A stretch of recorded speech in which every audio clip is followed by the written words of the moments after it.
Kung ikaw ang magiging presidente, anong unang gagawin mo? Pause muna lahat, inom tayo para kalmado ang desisyon. Sir, paano po ninyo matitiyak na hindi kayo magnanakaw? Wala akong kukunin. Kasi sanay na akong wala. Sir, kung papibiliin po kayo, pag-ibig o pera? Pera. Kasi pag may pera ka, kahit adik ka, nagmumukha kang mysterious. Sir, paano mo hinaharap ang inflation? Tinitigan ko lang ang presyo ng bigas, tapos ngumiti, sabay lakad palayo. Sir, paano po kayo nagtipid ngayong mahal ang bilihin? Di ako kumakain.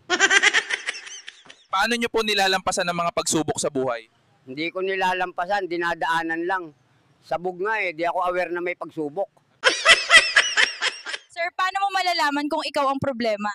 Pag kahit saan ka mapunta, pare-pareho ang gulo. Ibig sabihin, ikaw na yon. Sir, may balak po ba kayong ayusin ang buhay nyo? Meron. Kaso ayaw makipag-cooperate ng katawan ko.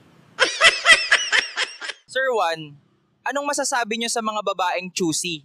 Huwag silang mag-alala. Hindi rin naman siya option sa akin.